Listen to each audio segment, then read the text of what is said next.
Just wanted to be sure that I've covered the fact that it was not a figment of my imagination. That back there in the late 60s and early 70s, that there was an attempt to set up a separate Chicano nation. Went back and did a little more digging and found a couple of things from the clippings I've taken out sometime in the past from the Alamosa papers. This first one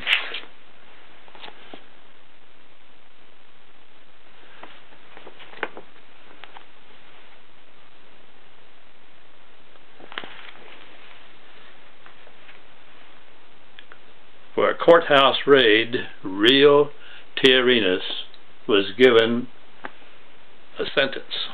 He's the gentleman that was an activist on this Viva La Raza thing, this separate Chicano nation from down in Albuquerque.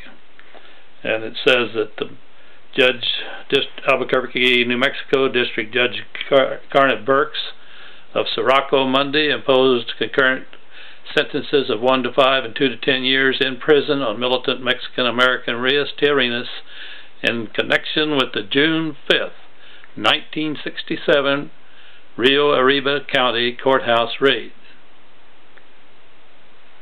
Don't need to go into that a whole lot except to make the point that Rio Tiarinas really was doing some questionable things. He may have had a proper motivation. I don't know the man at all. But he did get into trouble and did get a prison sentence. Now that paper was dated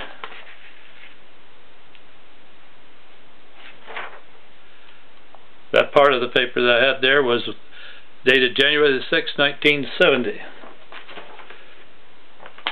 This paper is dated March 31st, 1970. Chicano's plan for independent nation.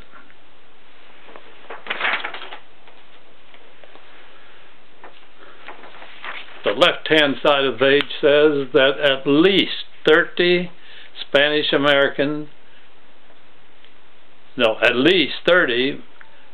Mexican-American political workers have decided to resign their posts in Colorado Democratic Party and support the newly formed Chicano Party, La Raza Unita, a Denver woman said today. And this was a Denver headline, although it was recopied in our local Alamosa paper. Mrs. Elizabeth Montoya of Denver said the new party intended to run a full slate in this year's elections and will urge Chicano Democrats throughout Colorado to change their allegiance. Mrs. Montoya and Mrs. Priscilla Salazar of Jefferson County said many would submit letters of resignation from Democratic posts in the next 2 weeks. There is going to be a real difference in this election, Mrs. Montoya said. I think even our black brothers in our districts will support us. Well, that was just that little short column there. The other side of the page says that from federal lands in trust, from federal lands in 3 Southwest states, Chicano's plan for independent nation. Denver UPI release. Plans to create an independent Spanish-speaking nation from chunks of U.S. forest lands in Colorado, New Mexico, and Texas were outlined Monday by spokesman for the Chicano Youth Liberation Conference.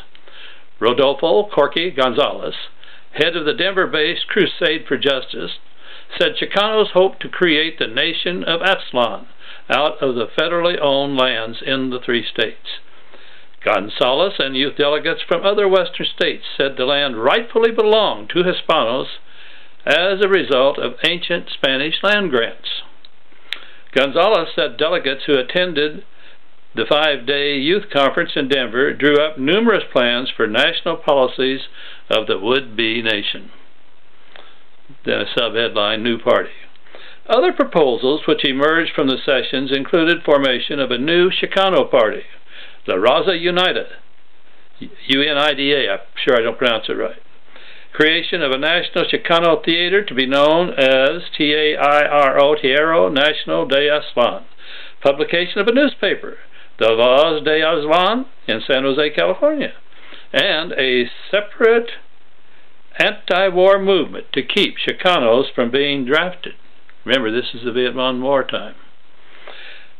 Daniel Valdez of San Jose State College said the National Theater would offer Chicano artists an opportunity to free themselves from, quote, exploitation and the stereotype image of Mexican Americans. A national theater could set up as many as 20 theater companies across the United States and could even make its own films for worldwide distribution, Valdez said. Valdez said the theater group would try to get across a message to Spanish-speaking poets, playwrights, artists, and filmmakers that, quote, you don't have to relate to somebody else's culture, period, end of quote. New subheading, to unite artists. Carmen Garcia of Kingsville, Texas, who teaches at a Chicano Learning Center in Mission, Texas, said the effort uniting artists would be fostered through a national information center. Another youth conference delegate, Roberta Elias, a graduate of UCLA, said Spanish-speaking soldiers make up 20% of the combat fatalities in Vietnam, even though only 10% of the country is Chicano.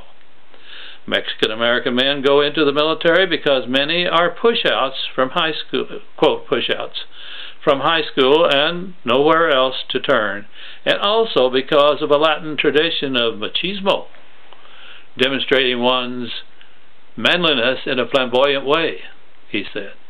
Chicanos have won more medals in U.S. wars than any other ethnic group, Elias explained, under Better Education heading. We are no longer, quote, we are no longer proud of it, he said. It just shows we're getting killed more than we should be, end of quote. Enriqueta Vasquez of San Cristobal, New Mexico, who led a discussion on the role of women and children in the Hispanic movement during the conference, said women and youngsters would have to better educate themselves. Quote, until we have liberated men, we cannot think of a woman's liberation, she said. The Hispano delegates said they also intend to gain control of their own communities by taking over the functions of police departments, news media, and other institutions. They said they also would demand that the Roman Catholic Church stop, quote, assigning their souls to the, and that part is too faded for me to read. I don't know what it said. Well, you know, we all heard those things and thought nothing of them, and as you all know, nothing really came of it in the big scene scenario that they envisioned at those conferences.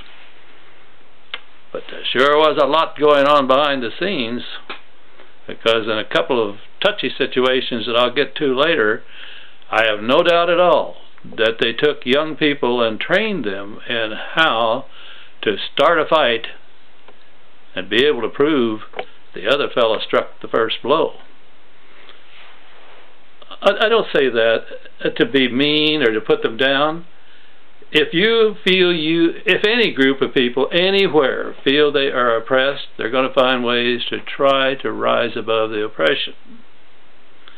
I have a whole lot more to say about the whole United States border situation here in 2007, 2008 now, and particularly as we go into this 2008 election.